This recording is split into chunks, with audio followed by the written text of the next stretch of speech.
His loadout is called Weapon X. In my arsenal, he is the third best, strongest Warframe for Elite Onslaught. Equinox, the one I fucking hate to play. Now, why did I decide to use Weapon X for him aside from the cheesy X at the end of his name? I thought that Equinox could be the best Warframe for Elite Onslaught, so I managed to build him, to try him out, discover everything he can do. And I remained disappointed at the end because, in theory, yes, Equinox can kill pretty much anything. But there is a huge caveat to that. Your teammates need to do a lot of damage, so you can feed off them and hit all the enemies. What Equinox can't do is do it all himself, something the other Warframes I'm going to talk about today can. So, unfortunately for him, he is reliant on a team. He's made of paper. In a recent video I played him, it was fucking horrible. I died maybe a couple of times. That's pretty much unacceptable in my book. Granted, I was actually trying to play the game, and the best way to play Equinox is just hide somewhere and wait for your team to do all the damage, then you just nuke the map and start all over again. But because of how easy it is for him to die, because he has such a poor synergy with Sarin, if he wipes the entire map, guess what, Sarin loses fucking damage thanks to that. And because he has a pretty long delay before he kills all the enemies, like imagine if you wanted to spam a bit more or you wanted to CC a bit more. Equinox can switch his form and actually CC enemies. There's a special mod which helps you switch around forms, not just stay in night mode. But that's so slow, or feels so tedious compared to our other two top frames. Make no mistake, all these down points are supposed to lower Equinox to number 3, not lower him any further down, because like it or not, Equinox is a staple in Elite Onslaught, and there's the reason he's the third best. Anyone below him can only wish to be as good, and he's an insanely strong Warframe. If you can work around his weaknesses with a set team, you'll be perfectly fine dominating in Elite Onslaught. At only number 2, I have the God of Thunder Vote. Now, why am I saying only number 2? Because anyone who's ever played up to Zone 8, Map 8, Tile Set 8, Co-ed, whatever the fuck you want in Elite Onslaught, will know that Vote can pretty much dominate. There's nothing Vote can do on those maps, and if only that's where the game mode ended, I would handily give it to Vote. He has an attack speed and speed buff for your entire team that lasts a minimum of like 12 seconds. That's fucking ridiculous. It's so spammable, it's so strong.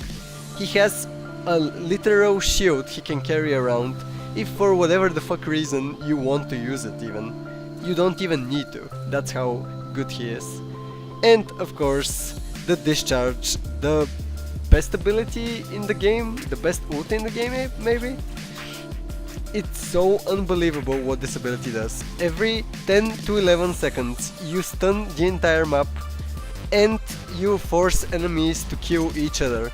Every enemy affected by your 4 will deal damage to other enemies around it. Meaning, when you hit every enemy with the discharge, an AoE that goes through anything, even if they spawn late and they're within your circle, the discharge area, they still get hit. That's something no one else can do, and makes Vote so unbelievably strong. Every enemy dies within a short radius, within a medium radius most enemies die, and within a long radius no. Unfortunately, not most enemies are going to die, but that's why you're going to do it again in 10 seconds. If you follow your timer closely, you can pretty much out DPS anyone within the first 8 maps. And if only that's where the game ended, I would have given it to Vote, but we're about to move on to number 1, the only Warframe stronger than Vote in Elite Onslaught. We've reached number 1, and it's the Queen of Elite Onslaught. And still, What happened with Sarin is a very good question. I have a video on her and I made that video fully expecting for her to die off because DE explicitly said we don't like Sarin being the best Warframe in the game, at least for Elite Onslaught, so we're going to delete her, which they kind of did. But community backlash was so good that they decided, you know what, we'll throw her a bone. And by throwing her a bone, they somehow managed to fuck up so badly that she got even stronger than her original rework. Why is Sarin unstoppable in this game mode? Why can't even Vote go up against her past Zone 8? Her spores, which once spread Toxin or Viro, probably Toxin, now spread Corrosive. And Corrosive is pretty much the best thing you can have, considering everyone runs Corrosive Projection Auras. Sarin doesn't even need that. Her Corrosive Aura is just a benefit, so to speak. So Sarin already has Corrosive, one of the strongest ways to kill enemies in the game. But do you know what she also has? Miasma, an AoE that hits pretty much everything in range, similar to Vote, but this one hits Viro damage. So you've hit the entire map with Corrosive and Viro, your spores are spreading pretty much infinitely until every enemy dies. You mean to tell me this Warframe can hit the entire map and pretty much waste no energy on her primary spell dealing corrosive damage everywhere? Wonder why she's the best Warframe in the game. If you ever feel like you need any more damage with Sarin, what a ridiculous statement to make, but if her 1 and 4 already aren't the best abilities for Elite Onslaught you can find, you can also add even more ridiculous damage using your Toxic Lash to your melee weapons primarily. It's the vote for them, so that's where you should use it. And if you happen to have an Atarax with something like a Maiming Strike, let's say, Toxic Lash plus that weapon is going to kill anything, like absolutely anything. The first time I ever got to Zone 14 was when Sarin got reworked, and ever since her buff, let's just say it's no longer an issue getting with Sarin anywhere you want on your own. You don't even need a team anymore. So, the final piece of the puzzle, Moat, some people don't like it, but it's a panic button. If you run Regenerative Mode, it pretty much makes you invincible at that point. You can cast every single one of her spells while in the air. Nothing can stop Sarin. She is the best Warframe for Elite Onslaught. She has great synergy with Vote, who makes her even more unkillable. Not to mention the fact that Sarin helps Vote out, because Vote doesn't scale well into the late game meaning every map after Zone 8.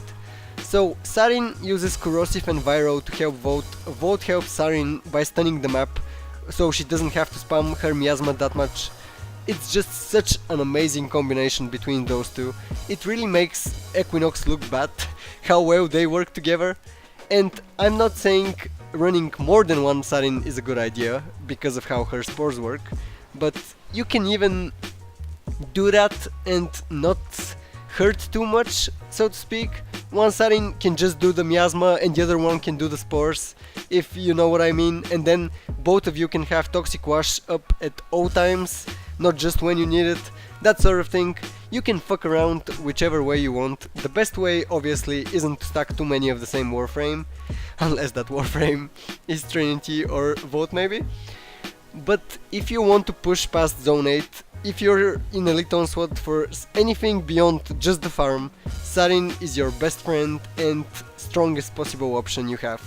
Equinox is absolute shit in comparison, and I'm really glad DE decided to buff her back to full strength, pretty much even more so than before, because otherwise Equinox would be a necessary evo, and trust me, Equinox could never get as far as Sarin can. Her weapons are absolutely irrelevant. This Warframe, Sarin, can do it all on her own. If you want, you don't even need a weapon. You can level all 3 of your weapons and still do phenomenal with Sarin. Thanks as always for watching. I hope you enjoyed this video. This top 3 was meant to demonstrate what I think is the strongest, what I've seen to be the strongest. If you have any other ideas, if you think there are some hidden OPs so to speak. If you think that you can do better than these 3 Warframes, I'd love to see what you came up with. I know for a fact there are quite a few Warframes I didn't mention when it comes to Elite Onslaught, and I may or may not be showing them right now. The thing is, I wanted to do the pretty much standard, the common ones first, just to show the baseline of what you should expect in Elite Onslaught or what you should use to do very well. I know for a fact there are quite a few hidden builds, so to speak, you could run, and which have a lot of potential, but let's just say we'll see about that in a future video, possibly. Thanks again for watching, see you on the next video, whatever the fuck that is. Bye.